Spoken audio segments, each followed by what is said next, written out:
22장 말씀인데, 자, 오늘 22장을 통해서 우리에게 또 여러 가지 신앙의 교훈을 가져다 주어요.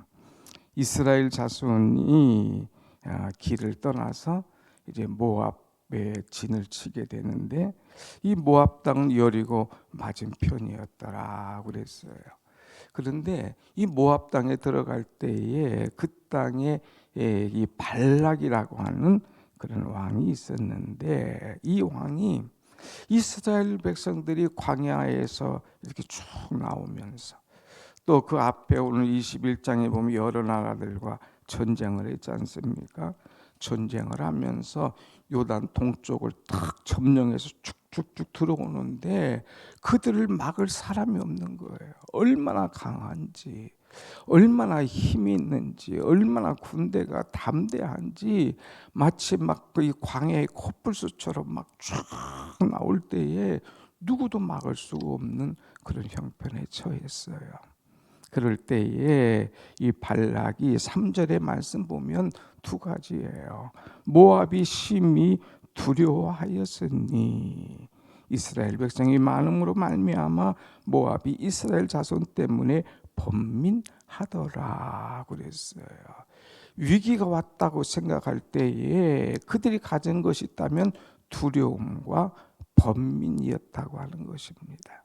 여러분, 우리에게 문제가 올 때 우리는 어떻게 할 거냐 하는 거예요.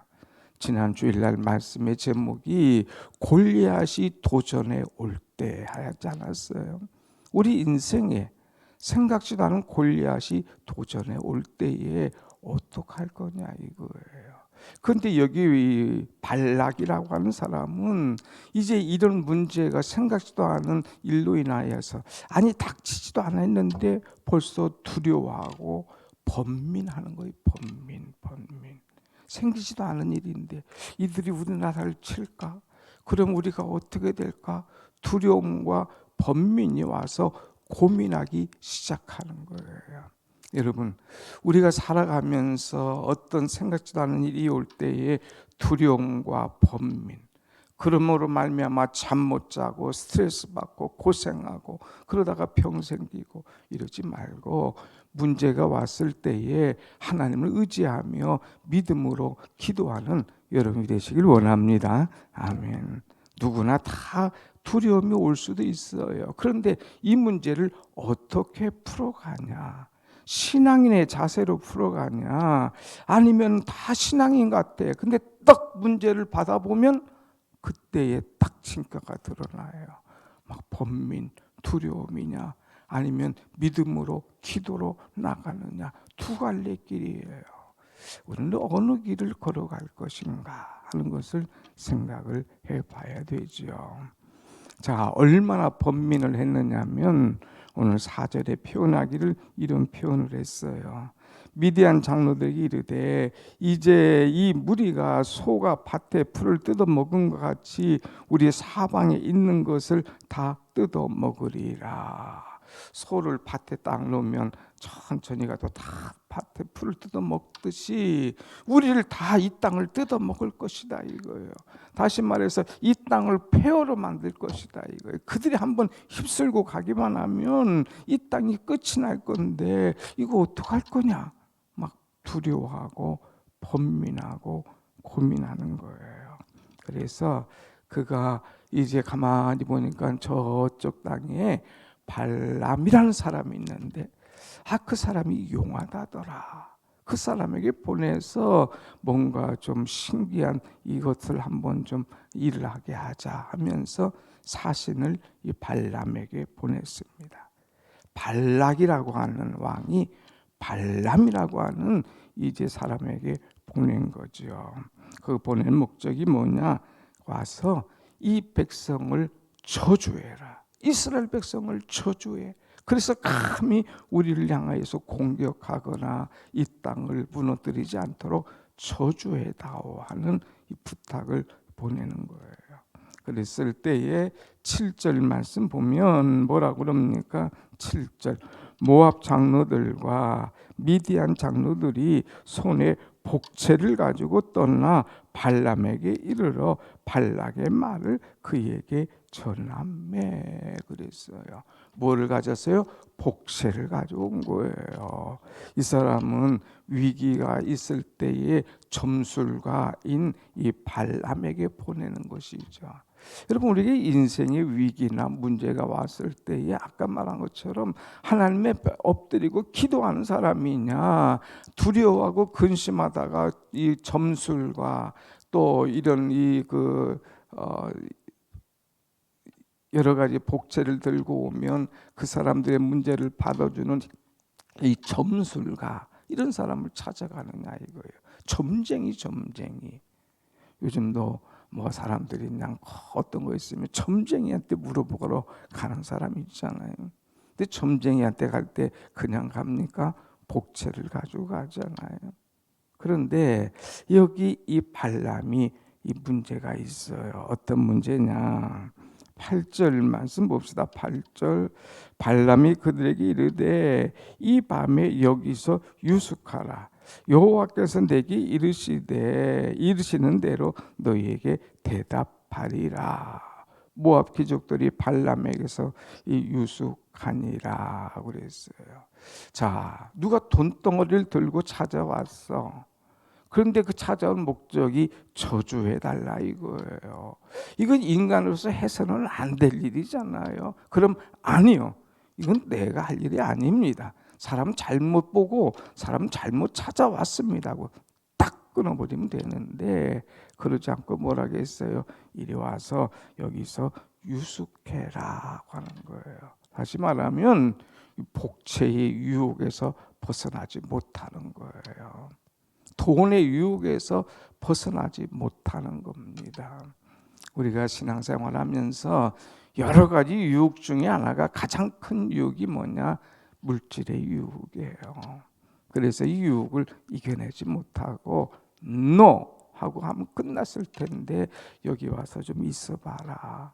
하나님 내게 뭐라고 말씀하시는가 한번 들어보자 하면서 하나님의 이름을 더 거들먹거리고 있습니다.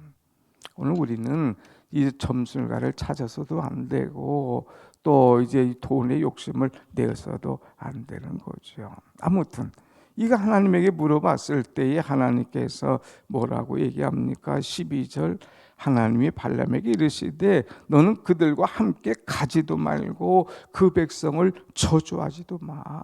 그들은 복을 받은 자들이야. 그들은 내 백성이야. 쓸데없는 짓 하지 마 하면서 딱 말씀을 줍니다. 그럴 때에 발람이 아침에 일찍 일어나서 그 사람들이 이야기하죠. 하나님께서 이렇게 말씀하셨노라. 그러니까 당신에게 내가 함께 가지도 않겠노라 하고 거절을 했어요. 그런데 이 거절을 받은 발락이 저 일 안 되는데 저 이처럼 안 되는데 그러면서 또 더 높은 이제 고관 그리고 더 많은 사람을 그들에게 딱 보냅니다. 계급이 높은 한 단계 높은 사람을 딱 해가지고 이 사람들을 더 많이 붙여줬어요. 또 거기에 따른 것은 뭐예요? 복채도 더 많이 가져가지 않겠습니까? 다 가는 거예요. 그리고 심지어는 이번에는 17절 말하는 일을 뭐라고 합니까? 내가 그대를 높여 크게 존귀하게 하고 그대가 내게 말하는 것은 무엇이든지 시행하리니 와서 나를 위하여 이 백성을 저주하라. 이렇게 부탁을 받고 온 거예요. 자, 여기 뭐예요? 이제는 돈이 아니라 더한 명예도 주겠다 이거예요. 더 나가서 내가 원하는 것 있으면 무엇이든지 내가 다 해줄 테니 와서 이스라엘을 저주해라 하는 거예요. 이 정도 되면 이것도 상당한 유혹 아닙니까? 그럼 또 정리를 과감하게 해야죠. 한 번 했는데 안 됐으면 안 돼요가 아니라 안자를 딱 붙여야 돼야 안 된다고. 딱 거절해야 되는데 그러지도 못하고 또 뭐라고 그럽니까? 19절에 보면 또 뭐라고 그래요? 19절 다 같이 봅시다. 시작. 그런즉 이제 너희도 이 밤에 여기서 유숙하라. 여호와께서 내게 무슨 말씀을 더 하실는지 알아보리라. 이번에도 또 슬그머니 받아들입니다. 여기서 유숙해. 하나님이 내게 뭐라고 말씀하시는지. 아니 뭘 그걸 물어봐. 아니면 딱 아니고 거절 딱 하고 정리하면 끝나는데, 그러니까 자꾸 흔들려요. 사명과 욕심 사이에서 흔들리는 거예요. 하나님은 아니요 했는데 내 마음이 그걸 보니까 욕심이 생겨. 더 높여준다고 했어? 뭐든지 준다고 했어? 그러니까 하나님께서 주신 사명이냐 아니면 내 욕심을 따라야 되냐, 이것 때문에 마음이 흔들리기 시작하는 거예요. 여러분, 우리는 신앙생활하면서 흔들리지 말아야 돼요. 흔들어지 앉아가지고 흔들흔들 해봐야 정신만 혼미해지는 거예요. 그러니까 우리가 흔들리지 마라. 흔들리지 마라. 어떤 일이 있어도 하나님과 사람 사이에서, 사명과 물질 사이에서 흔들리지 마. 많은 사람들이 신앙생활을 한다고 하면서도 흔들려. 돈 때문에 다 흔들려. 명예 때문에 흔들려. 그래서 하나님을 못 봐.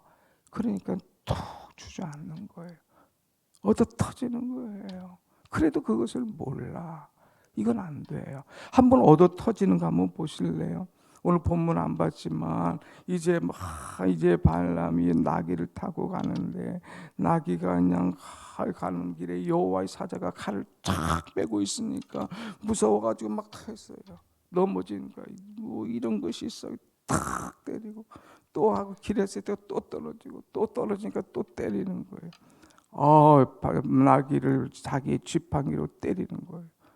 그럴 때에 하나님께서 나귀의 입을 열어주십니다. 28절. 그러면서 이 나귀가 발람에게 내가 당신에게 무엇을 했기에 나를 이같이 3번이나 때립니까? 그러면서 나귀의 입을 여시는 하나님. 그래서 이 발람을 책망하시는 하나님이에요. 내가 잘못했을 때, 사명과 욕심의 사이에서 흔들릴 때에 하나님은 피조물을 통해서라도, 하나님은 이런 욕심의 눈이 어두워졌을 때 생각지도 못한 것을 통해서라도 내게 심판하시고 나에게 책망을 하시는 하나님이심을 우리가 볼 수가 있습니다. 여러분, 욕심이 이렇게 무서운 거예요. 욕심. 하지 말라 하면 예 하고 손을 들어야 되는데, 거기서 욕심이 생길 때에 이제 사명과 이 욕심 사이에서 흔들리다가 나중에는 나귀에게까지 참 꾸중받는 이런 안타까운 그런 일을 당하는 것을 보게 되지요.